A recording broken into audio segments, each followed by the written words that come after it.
Tonight we have a familiar face back in the studio. A man whose guitar can cut through noise the way truth cuts through spin. Bluesman Jake Davis returns to the show, and it couldn't be at a better time. Because while Jake knows how to tell a story with six strings, the city of Trenton, Ohio is tangled in a story of its own. One involving a massive data center project, a 10-minute planning meeting, and a whole lot of residents who feel like they weren't invited to the party. From concerns about water use and air emissions to questions about transparency, rushed approvals, and who's really footing the bill, this project, Project Mila, has stirred up a fight that's growing louder by the week. Residents are organizing public records requests and demanding answers about everything from diesel generators to utility costs. Tonight, Jake is with us in studio. We are going to talk about the blues, but we're also going to talk about the kind of blues a community feels when decisions get made behind closed doors. Jake's here, the mics are hot. We're digging into the controversy of a small Ohio town. Jake, welcome to the show, my man. Good evening, Steve and Jerry, and thank you for having me back on the show. Dude, when we have a past guest calls and says, hey, I got something I need to talk about, we listen. Absolutely. I appreciate it. So tell us a little bit about what's going on up there, man. I know that you have, I guess would it be easier for Jerry to tell about what happened up until Jake got involved a little bit, or? I can run it. I'd be glad to run it down. Go ahead. Go for it, Jake. So tonight I'm going to talk about the Project Mila data center developments in Trenton, Ohio, and my experience as someone who's been closely following and investigating this project since early March. Could I interject 1 second? Yeah. Some people probably don't know where Trenton is. Basically a suburb of Cincinnati, correct? North side? It's close to Middletown. It's a small, rural, agricultural town. I would compare it to Cynthiana, Steve. It's just a small town, or like Nicholasville, Kentucky. It's just a small, rural town, a lot of farmland out here.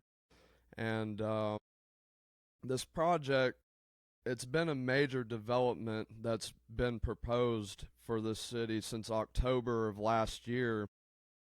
The project involves a significant industrial data center facility, which has raised tons of concerns among the citizens for a variety of reasons: economic impact, zoning changes, transparency in our city government, and infrastructure demands. The city council and relevant authorities approved multiple stages of this project over the past year, including the land sales and the zoning changes, often with limited public notice. Wow. How are they able to do all of that process? I think Jerry, was it you that said that they had actually purchased this land from the city? Purchased it from the city. I think they announced it in early October of last year, like Jake said. 1 acres they bought, $7.75 million they paid. And Jake mentioned transparency. I'm sure a lot of the hidden stuff was probably done at that time or even before. I believe there was an NDA as well signed. Is that right, Jake? There was an NDA that was signed by the city manager and the city attorney. To my knowledge, the council themselves, the mayor, has stated that they have never signed an NDA as they're bound to executive session. But yes, there's one NDA which is included in some records that I've requested, and it pretty much proves beyond a shadow of a doubt that substantial communications and coordination had to have occurred prior, to this development. And these are communications that I requested a month ago, and the city up until yesterday, has much, they've tried their best to deny me those communications, but I've used the law against them, and I obtained the emails part of my communications request yesterday, which I'm sure has a lot of answers, but it's also a lot of emails. So I'm sure. So is this the? I was doing some research when you reached out to this, and Ohio is one of the hotbeds. It's one of the mid as far as data centers. There's about 5 states currently that are just getting obliterated with all these data centers. Texas is by far the biggest. 140 are currently under construction right now. In Virginia, 136 are currently under construction. Ohio has 51 currently under construction. Arizona is 35, and Georgia, which I'm hoping they're putting all these in the swamp, 56 in Georgia. That's a lot of construction and a lot of, it really does show the level of the national build out. This is something that the country hasn't seen since when we started putting electricity in the entire country. It's huge. yeah, Absolutely huge. it is extremely huge, and the problem with it is a lot of these, they're just popping up, and they're almost out of nowhere. And a lot of the citizens in these areas had no public input on what they're trying to build in their backyard. Yeah, as far as Ohio goes, to my knowledge, this was an initiative proposed by Mike DeWine, our governor, who pretty much has come out and within the last year, I think when Trump won the election, because Trump has also expressed making America an AI data center, well, an AI hub for the world, but DeWine has adopted the same philosophy for our state of Ohio as well. He has clearly said this will be an AI hub state. Yeah. So, Hold on. Can I Go ahead. interject one thing? Going along with what he just said. On March 20th of this year, just a couple of weeks ago, right? The White House said that Congress needs to preempt state laws concerning AI that it views as too burdensome, laying out a broad framework for how it wants Congress to address concerns about AI without curbing growth. To Jake's point, Trump and the federal government is trying to force this down our throats to the point that they're saying we've got some states that have enacted laws that we think is too burdensome on the AI industry. We need to preempt those laws.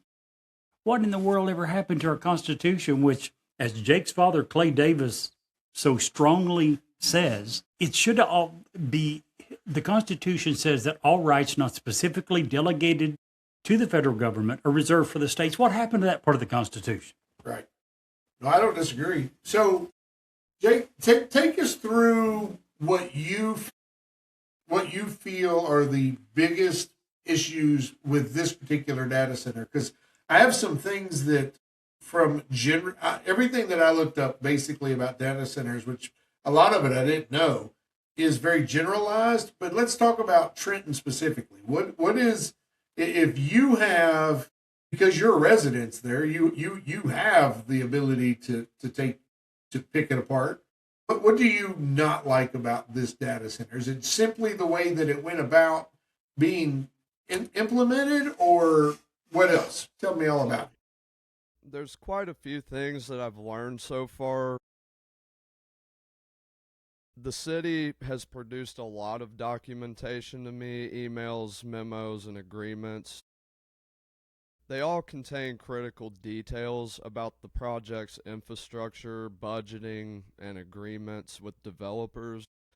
And while I can't share all of it publicly yet because I want to ensure that my facts are concrete and substantiated, the Appreciate it. material already shows that there were many answers about the scale, timelines, and potential effects on the community. And just a couple examples that I can list you. It intends to use 24 million gallons of the city's water a year. It also will run in the event of an emergency where there's no power or electricity. There are 121 diesel generators that this will operate on to power it, which will, of course, pollute our air and inevitably fall down on our residents. And then the noise of these things. They're putting this right in people's backyard in our peaceful farmland where it's a quiet, sleepy little town, and we enjoy our quiet, we enjoy our peace, we enjoy the nature, and we don't necessarily know, one, for the fact that we've never seen something of this scale in our natural environment in human history, how that's going to affect our wildlife, how it's going to affect just our natural resources. And I will say something that came to light in a council meeting.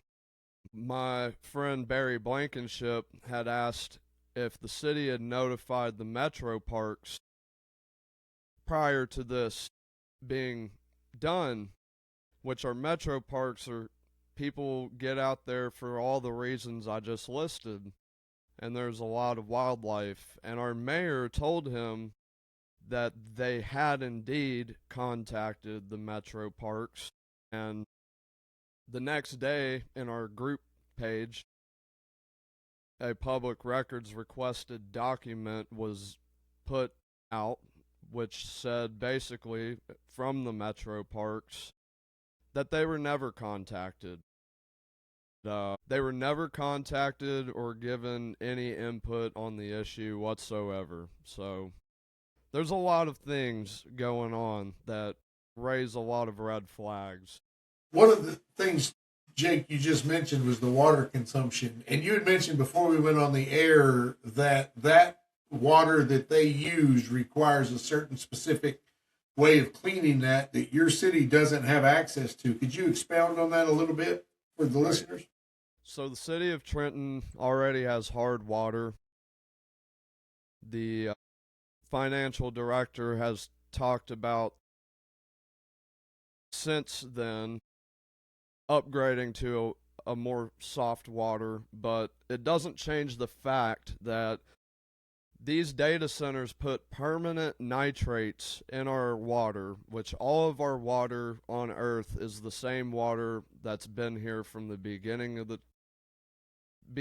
the Earth. And I mean, we drink the water that our ancestors drank. We drink the water that was here when the dinosaurs were here. And these data centers, they put permanent pollutants, dangerous pollutants, in our water supply. And it requires reverse osmosis, to my knowledge, to remove those. And I don't know if that even removes them. We don't know the type of pollutants that these things are producing, and let alone how they will affect our water supply in a town which, the water already rusts out people's toilets and faucets and, so. Well, I used to live in Ohio. I think all of Ohio has hard water. Water softener pellets, we'd sell it by the pallet load.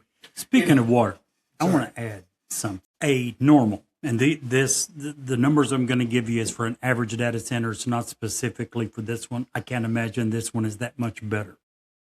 A typical single 100 megawatt data center can use as much water as 2,600 households, depending upon the cooling design. The Trenton, Ohio data center is proposed to use somewhere between 100 and 240 megawatts. As of the latest census data, Trenton had 4,768 households. Just an FYI. The Trenton data center is 240 megawatts, and they have said it will be up to that.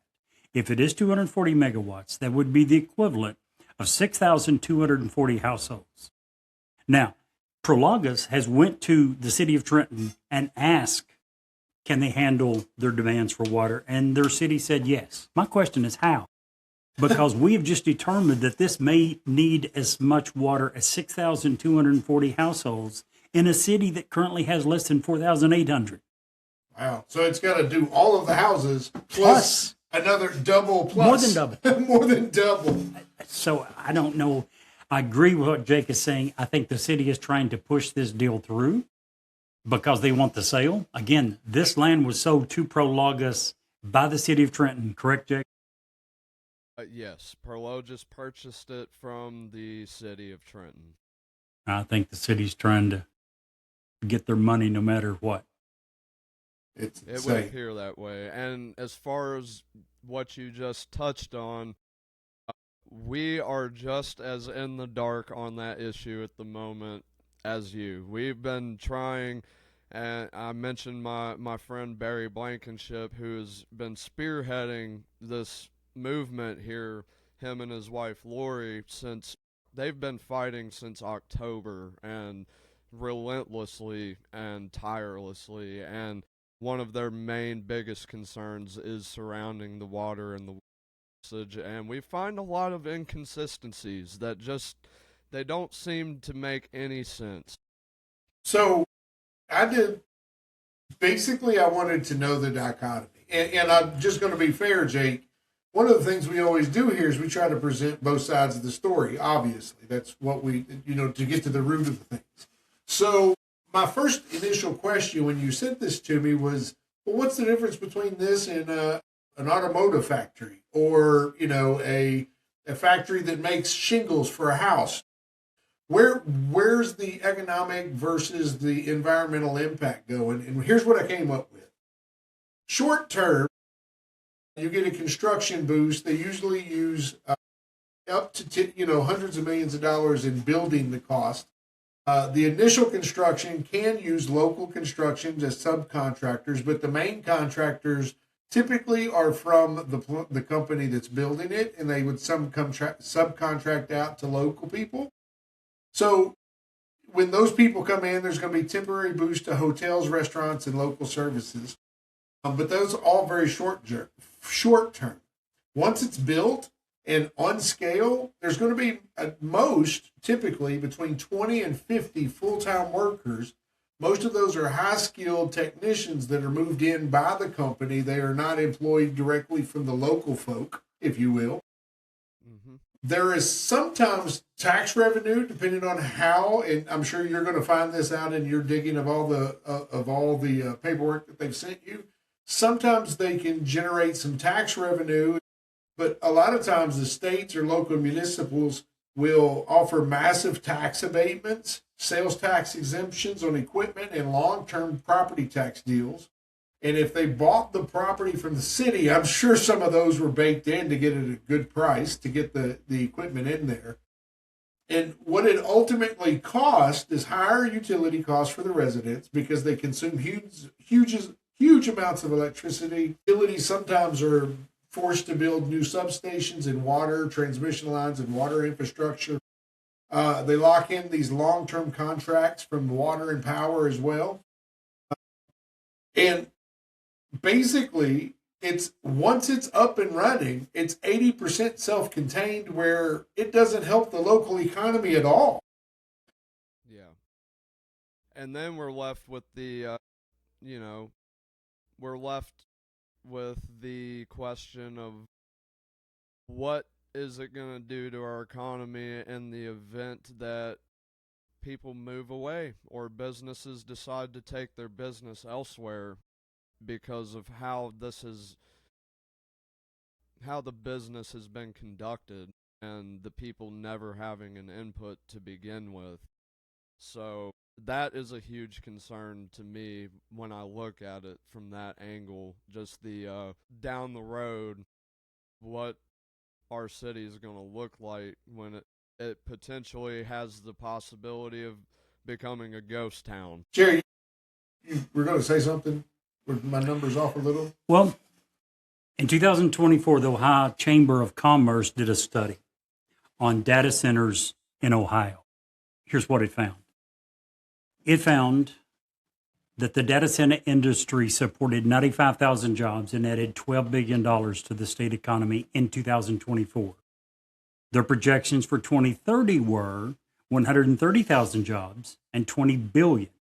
As far as tax revenue, you're right, there are a lot of tax incentives given to bring them in, as there are, to be honest, with most major industries. They found that for every $1 of tax incentive, that state and local governments were receiving $2.10 in tax returns, which amounted in 2017 to $430 million. In 2024, came to more than $1 billion. Since 2017,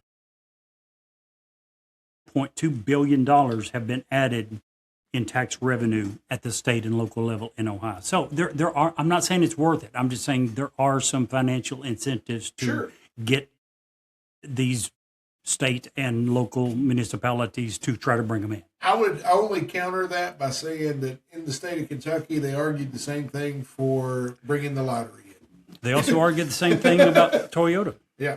And every other major industry. I'm not saying that it justifies. There's a ton of issues. Speaking of something that both of you guys have touched on, I've got some numbers I want to run by you.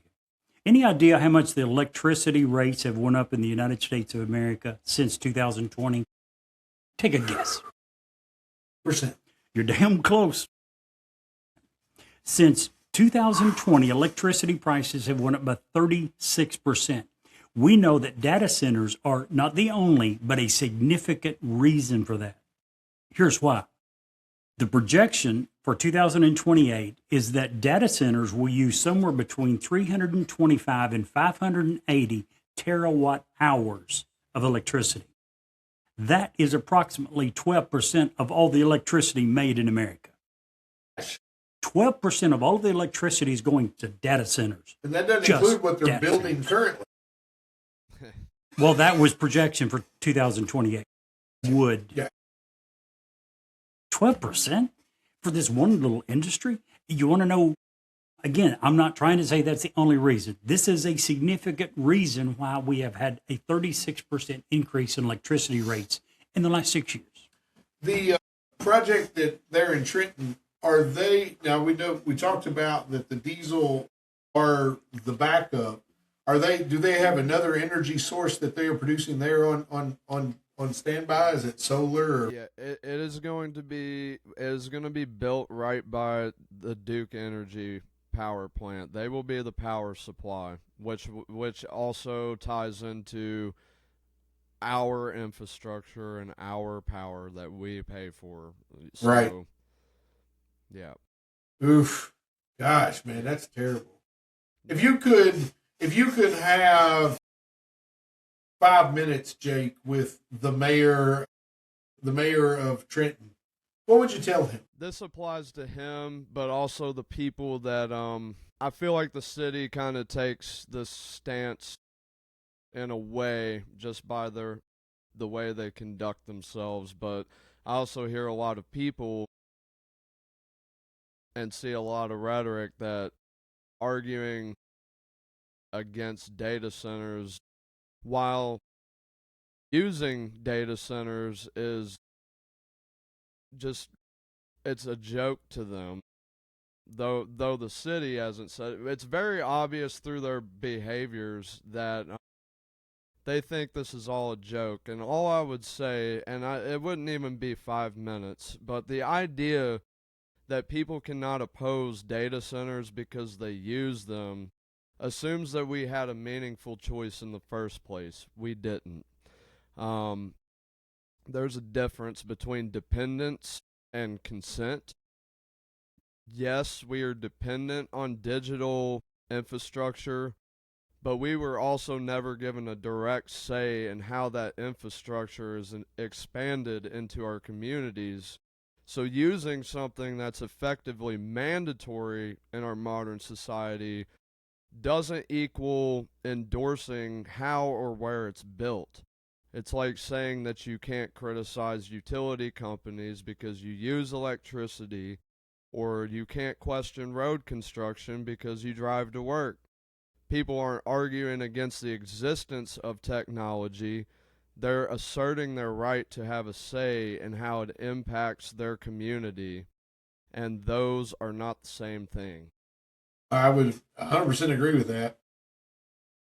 You know, you were talking earlier about the fact that this has taken our farmland.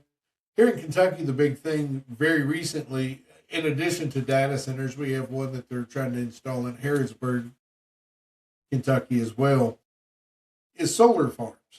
And for the life of me, I don't know why they have to take agricultural land to build solar farms when they can put them on top of parking garages, parking lots, on top of building. That's something that at least you can stack that on top of something else.